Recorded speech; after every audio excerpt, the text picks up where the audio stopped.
right? Page 10. What every restaurant and food service establishment needs to know about trans fat. Trans fat in food raises a person's bad cholesterol, LDL, and lowers good cholesterol, HDL, increasing the risk of heart disease. Today's consumers are increasingly looking for a healthy alternative on the menu. Taking artificial trans fat out of your kitchen is one important way to serve your customers and your business. I know it tastes different, but that's what you got to do. Why is artificial trans fat so bad for you? And it shows it right here. Unsaturated fats, dangerous LDL, bad cholesterol, lowers. Healthy HDL, good cholesterol, raises. Saturated fat raises dangerous LDL cholesterol. Healthy LDL cholesterol raises. Trans fat raises dangerous cholesterol and lowers healthy cholesterol. So the trans fat is bad on both ends. Unsaturated is the best. Saturated is a mixture of both. But trans fat. What is trans fat? A small amount of trans fat in our diet is naturally occurring, but the largest source of trans fat is artificially made. Artificial trans fat is made when hydrogen is added to vegetable oil. So hydrogen plus vegetable oil equals trans fat. These oils are called partially hydrogenated. Any food made with partially hydrogenated oil contains trans fat. Partially hydrogenated vegetable oil plus trans fat equals heart disease risk. Okay. What ingredients contain trans fat? Trans fat. Restaurants commonly cook and fry with partially hydrogenated oils. Other common restaurant ingredients that contain artificial trans fats are vegetable shortenings and margarines. Dang, margarines? Woo! Use margarines a lot. What restaurant foods commonly contain trans fat? Fried and pre-fried foods. French fries, fried chicken, chicken nuggets, fish fillets, tortilla chips, chocolate shells, and donuts. Yeah, that fried stuff. All that's trans fat. Baked goods. Hamburger buns, crackers, cookies, pizza dough, cakes, pies, and pastries. All the good stuff. 3. Pre-mixed ingredients. Pancake mix, hot chocolate, salad dressing, croutons, and breadcrumbs. Damn, all those carbs and trans fats. All these products are available without trans fat, made without partially hydrogenated vegetable oil. Next, spot the hidden trans fat in your kitchen. You won't know if you are serving trans fat unless you check the words partially hydrogenated on the ingredients list on all packaging. Avoid using these products. Here's a sample ingredient list. All right, you see the ingredient list here? Calories. Oh my God.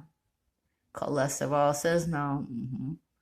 The FDA now requires that nutrition facts panels on all packaged foods sold to consumers must list trans fat content, partially hydrogenated stuff. However, foods sold only to restaurants are not required to provide this information. Okay, so they sell in restaurants, they don't have to tell you it's trans fat. Be sure to check the ingredients list on all products. Some packaged food may list 0 grams of trans fat on their nutrition facts panel, but also list partially hydrogenated oil in their ingredient list. Companies can say food is 0 grams of trans fat if it contains less than 1/2 gram per serving. All right, so that's how they get away with it. If partially hydrogenated oil is on the label, the food is not trans fat free. Okay, you got a loophole. Clear your kitchen of trans fat. Change your oil, switch to a cooking oil that is not hydrogenated, and avoid shortening or hard vegetable oil. Instead of stick margarine or butter, choose soft tub spreads with saturated and no trans fat. Buy prepared foods with no trans fat. Ask your food supplier for baked products, pre-fried, and packaged foods that are made without partially hydrogenated vegetable oil. Okay. Next, the city's trans fat regulations. New York City Health Code amendment phases out of the use of artificial trans fat in all food service establishments required to hold a New York City Health Department permit, including restaurants, caterers, mobile food vending units, and mobile food commissaries. Beginning July 1st, 2007, you may not use partially hydrogenated vegetable oils, shortenings, or margarines for frying, pan frying, sauteing, grilling, or as a spread, unless you have the products labeled or other documents from the manufacturer showing that these ingredients contain less than 0.5 grams of trans fat per serving. You may continue to use trans fat containing oils and shortenings for deep frying, cake batter, and yeast dough until the regulation takes full effect July 1st, 2008. Number 2, you will need to save the label for any oils, shortenings, or margarines used for frying, pan frying, sauteing, or grilling, or as a spread until the product is completely used. Labels may be kept on the product container, photocopied, or kept separately.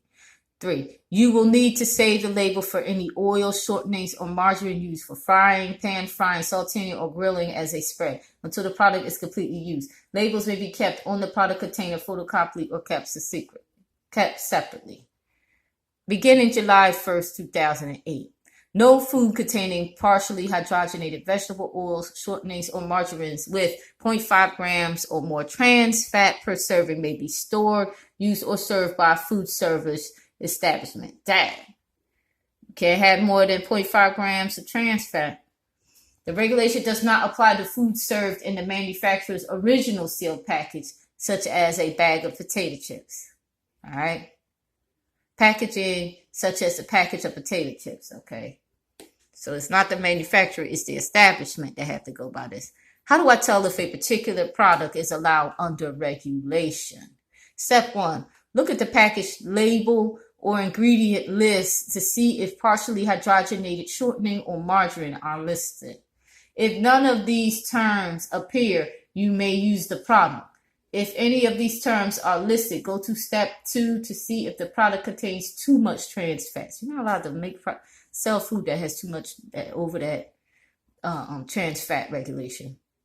Partially hydrogenated soybean, that's trans fat. Okay. And here's so the diagram shows you shortening. Okay. It tells you no, you can't serve. Check the nutrition facts panel for trans fat content. If the panel says the product has 0 grams of trans fat or less than 0.5 grams of trans fat per serving, you may use the product. If the nutrition panel says the product has 0.5 grams or more of trans fat, you may not use the product. If there is no nutrition facts panel on the product, go to step 3. All right, and they'll show you there what to do. All right, it says no trans fat. Fat. All right. Here's step 3. If there is no nutrition fact panel, ask your supplier to provide a letter from the manufacturer listing the product's ingredients. If the ingredients list contains the words partially hydrogenated, shortening, or margarine, the letter must also include information on the amount of trans fat in each serving.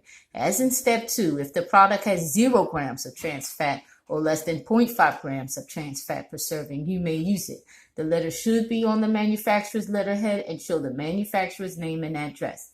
Keep the letter at your food service establishment, available for review by the NYC Department of Health and Mental Hygiene inspector. Okay, and there's a diagram showing you how to do it. Sample sheet 1. Only contain highlight. Make sure you get the information from your manufacturer. Okay.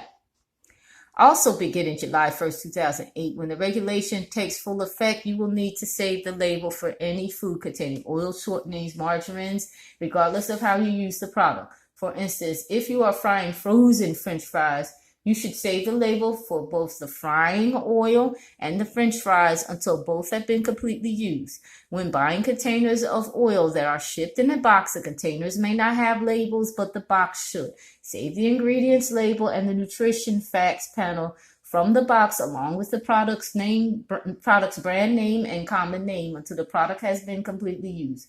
These labels should be available for review by a health department inspector. Okay, switching to 0 grams of trans fat products. Replacing trans fat. There's a diagram showing you it. Prepared foods and mixes, bakery items, oh Lord, hamburger buns and that, French fries, chocolate, not dairy cream. 0 grams of trans fat version of these items. That's what you have to have. How to replace them. How to meet those standards.